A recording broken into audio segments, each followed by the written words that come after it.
Welcome back to Days of Our Lives, where secrets refuse to stay buried, danger breathes beside romance, and the past is never truly gone.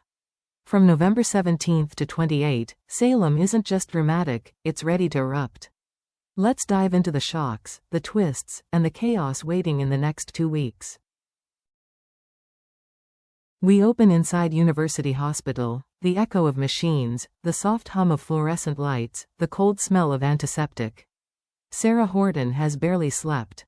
She stands hunched over Marlena Evans' medical charts, scrolling through test results she has memorized by now. Every scan looks normal. Every indicator says Marlena should be fine. But Sarah knows something is wrong. So she digs deeper, deeper than protocol allows, manually cross-checking every chemical value, every enzyme, every microscopic detail. And then, she sees it. A tiny irregularity, so small it should be impossible to detect. A synthetic compound, hidden inside Marlena's bloodstream. One that was designed, not created by nature.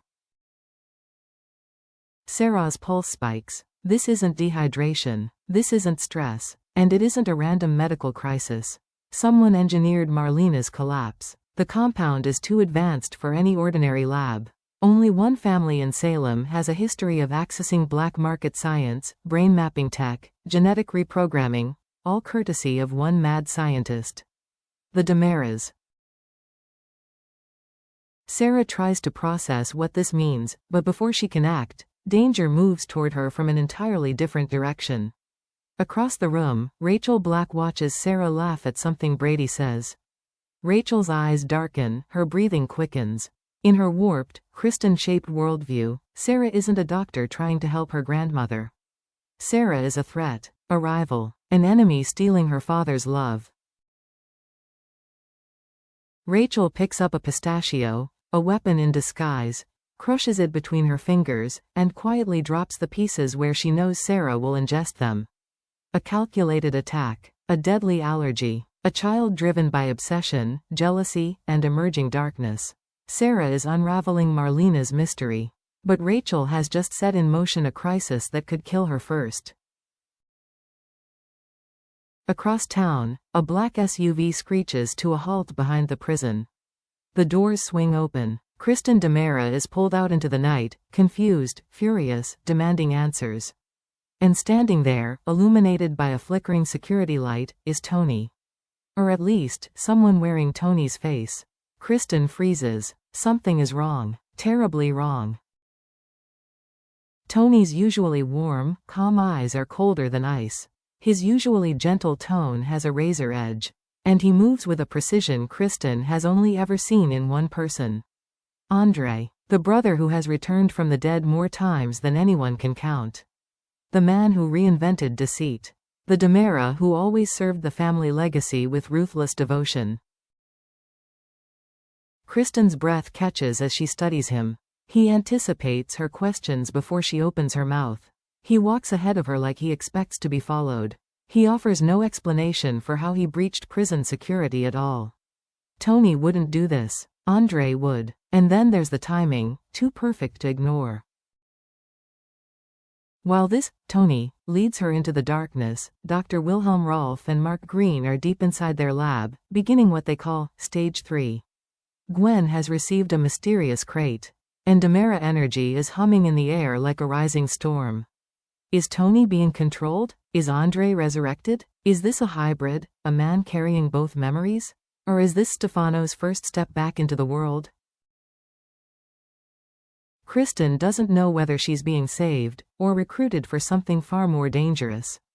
The DeMera power shift has begun. And whoever this man truly is, Tony, Andre, or something in between, he holds the key to Salem's next war. Elsewhere, in the quiet corner of Horton Town Square, Chad DeMera vents to Gabby Hernandez, frustration radiating off him like heat. Jennifer Horton wants to take his children to Boston. Permanently. Chad's heart twists as he speaks. These children are all he has left of Abigail, his anchor, his promise, his grief. Boston isn't just another city. It's another world. A world where he won't see his kids grow up, where holidays are lonely, where weekends together turn into rare visits and missed moments. It feels like losing Abigail all over again. And the worst part? Jennifer doesn't see it that way. She believes she's acting in the children's best interest, giving them stability, distance, peace.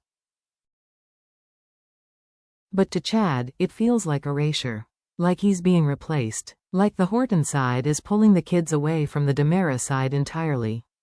Gabby listens, surprisingly gently, offering comfort, sarcasm, and a dose of ruthless honesty.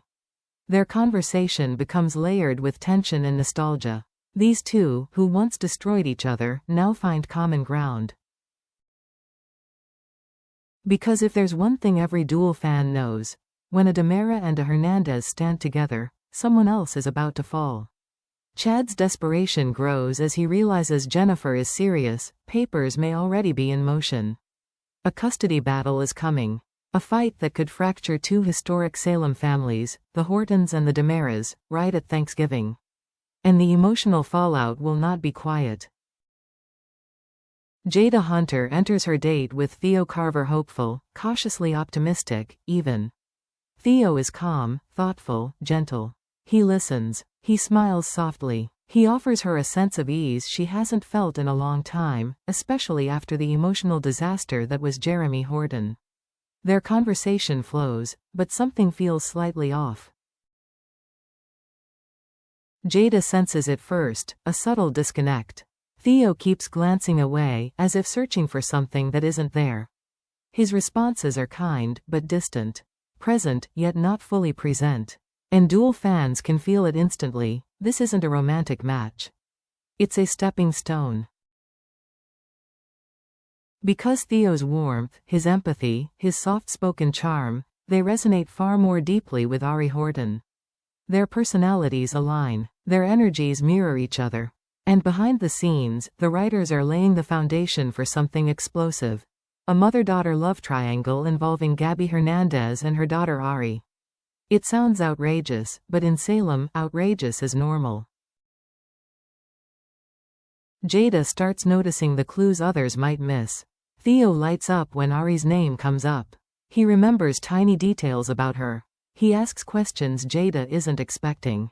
The date ends politely, but quietly, no spark, no electricity, no pull to continue. And as Jada walks away, she realizes something crucial. Theo's heart is already drifting toward someone else. What begins as a harmless date is about to spiral into one of the most controversial relationship twists Salem has seen in years. Inside the bustling pub, surrounded by chatter and clinking glasses, danger slides in unnoticed, quiet, calculated, invisible. Alex Kyriakis leaves his table for no more than 10 seconds. Just enough time for someone with purpose to strike. A shadow moves. A hand slips forward. A fine powder is poured into Alex's drink, dissolving instantly, leaving no trace, no smell, no hint of tampering.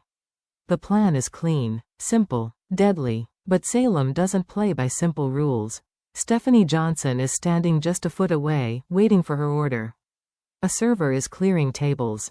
A child runs past and nearly bumps the tray. Every second adds a layer of unpredictability, meaning anyone could become the unintended victim.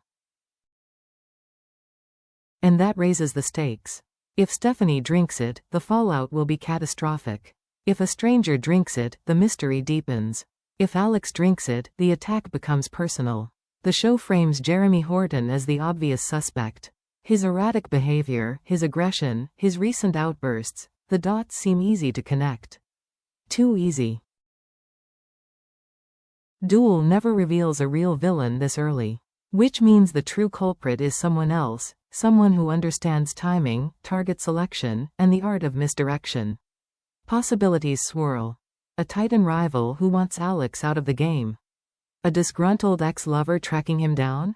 Someone tied to his Kyriakis past? Or someone connected to Rolf's experiment, needing Alex as a distraction, or as a test subject? Every angle points toward the same truth. This act wasn't random. It was premeditated, strategic, designed to send a message, or to take someone off the board entirely. And the moment that drink reaches someone's lips, Salem's next disaster begins. In a small apartment across Salem, a different battle unfolds, quieter, but emotionally brutal in its own way. Johnny and Chanel DiMera are exhausted, drained, running on coffee and desperation. Their newborn cries relentlessly, day and night, no pattern, no break.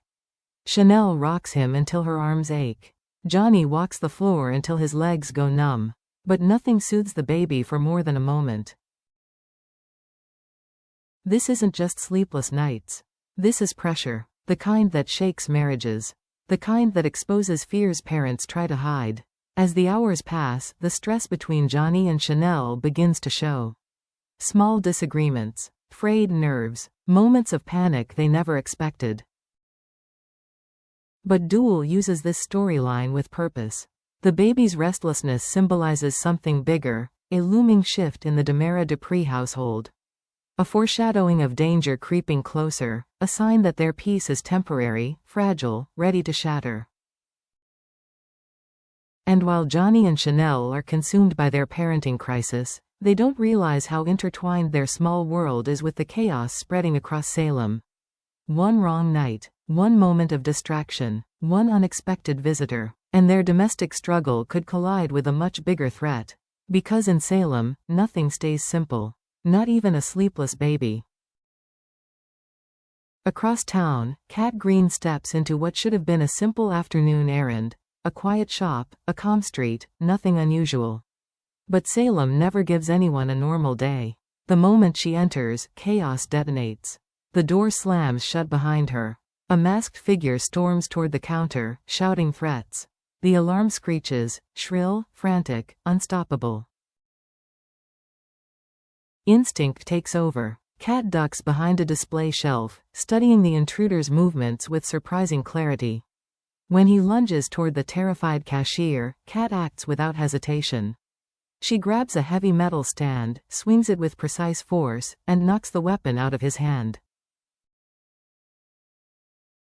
He stumbles. She moves again, faster. A takedown, a struggle, a breathless blur of adrenaline. And then it's over. The criminal is on the floor. The police sirens grow louder. And Kat is left standing in the middle of the wreckage, breathing hard, shaking, but victorious.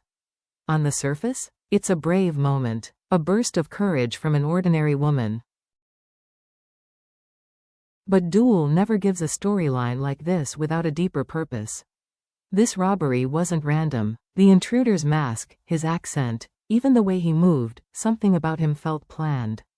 Was he after money, a package, or was Kat herself the target?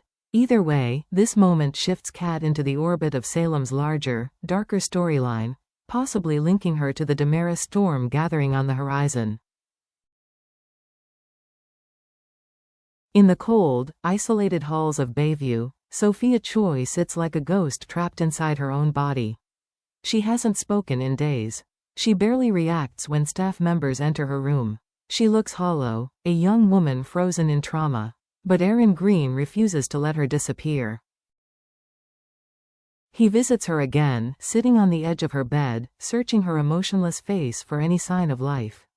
"Sophia, please," he whispers. "Just look at me." No reaction. So he changes tactics. He talks about childhood memories. About the secrets they shared. About the people they lost. About the night everything went wrong. Still nothing. Frustration trembles in his voice as he tries anger, the idea of her giving up, abandoning him, shutting him out. And finally, he tries guilt, reminding her of the damage her silence is causing. And then it happens. A flicker. Barely a twitch, but unmistakably there. Sophia's eyelids tremble, and her breath changes. Aaron freezes. Because in Bayview, a silent person reacting is like an earthquake. A shift so subtle, yet so powerful, it can change everything. Sophia's mind begins to stir, breaking through the fog that has held her captive. But what's inside that fog is not simple sadness.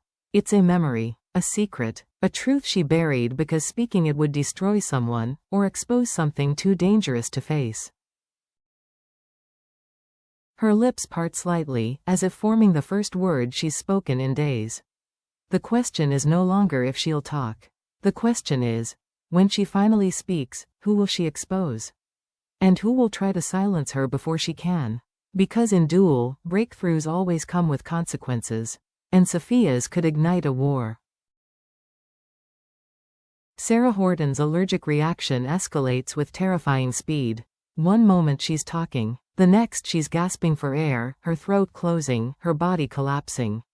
Her skin pales, her pulse fades, the room erupts into chaos. Brady Black panics, screaming for help. Xander shoves through doctors, desperate to reach her. Nurses sprint into action as alarms echo through the halls. But amid the panic, one person stands still. Rachel. Her expression is eerily calm, not panicked, not remorseful, but intrigued. As if watching something unfold exactly the way she expected. And then, in that silent, chilling moment, something shifts inside her. A memory explodes into her mind with brutal force. A gun clutched in her small hands. The recoil, the flash of light, the deafening bang, E.J. DiMera collapsing to the ground. She remembers the shock, the fear, the moment Kristen grabbed her, hid her, whispered, "Don't speak." A secret buried so deep that even Rachel couldn't access it, until now. This is the memory the show has been teasing for months, the moment Rachel's innocence ended and her darkness began. Her attack on Sarah wasn't random jealousy. It was a reenactment of a trauma she never processed, a warning sign that her mind is unraveling. And now that the first memory has broken through, more are coming. Memories Kristen buried. Memories Rachel suppressed. Memories that could tear the DiMera family apart. Because once Rachel remembers everything, the truth about that night, the gunshot, the cover-up, the lies, will finally surface. And when it does, Salem will never look at Rachel, or Kristen, the same way again. Deep beneath the streets of Salem, far away from the eyes of the law and the illusion of safety, Dr. Wilhelm Rolf prepares his latest masterpiece. The humming of outdated machinery fills the underground lab, mixing with the metallic scent of chemicals and the eerie flicker of fluorescent lights. This isn't just another experiment. This is a resurrection attempt. A giant metal crate is dragged across the floor, delivered to Gwen von Leuschner under a veil of secrecy. She doesn't know the full truth, but she knows enough to be terrified. The crate vibrates slightly, as if something inside is waking up. Rolf Pry opens the lid. A body lies inside, pale, still, perfectly preserved, a host. The whispers around Salem have been growing louder, and now they're impossible to ignore. Dmitri von Leuschner may be the chosen vessel. His genetic makeup, his youth, his physical condition, all make him ideal for the horrific procedure Rolf has been refining for years. A procedure designed for one purpose, to download Stefano DiMera's consciousness into a new body. A rebirth of the Phoenix. A merging of legacy and science. A threat more terrifying than any villain Salem has ever faced. And the timing could not be more precise. Tony, or the man claiming to be Tony, reappears just as the experiment enters phase 1. His behavior mirrors Andre's. His confidence resembles Stefano's. His presence radiates DiMera menace. Is he a distraction? A prototype? A hybrid created from Rolf's files? The truth is still hidden beneath layers of lies and DNA. But one thing is clear, the DiMera Empire isn't dying. It's evolving. If Stefano returns, in the body of Dmitri or in anyone else, Salem will enter an age of darkness it may never recover from. The Phoenix is stirring, and every character in Salem is about to feel the heat. Thanksgiving arrives in Salem, a holiday meant for warmth, gratitude, and family. Tables are set, candles flicker, laughter tries to fill the gaps left by fear. But beneath every celebration, dread lingers like a shadow. Sarah Horton forces a smile at the dinner table, but every breath reminds her how close she came to dying, and how someone may try again. Kristen walks freely for the first holiday in months, but the man standing beside her wears Tony's face, and possibly Andre's soul. Alex Kyriakis lifts a glass in a toast, unaware that someone tried to poison him, and that the real attacker is watching, waiting for their next chance. At Bayview, Sophia Choi stares at the wall, the first syllable of a terrible secret forming on her lips. A truth that could destroy a major Salem family if spoken aloud. And Rachel Black? She sits quietly, her eyes distant, haunted by the memory of the gunshot she was never meant to remember. A child on the brink of full psychological collapse, or full confession. Meanwhile, beneath it all, in the deepest shadows, Rolf's machines continue to hum. The body in the crate lies still. The monitors flicker. The Phoenix waits. These 2 weeks aren't just dramatic, they are transformational. A turning point. The calm before the great unraveling. The storm hasn't arrived yet, but the sky is splitting open. Stay tuned, because the next chapter in Salem won't just change storylines. It will rewrite destiny.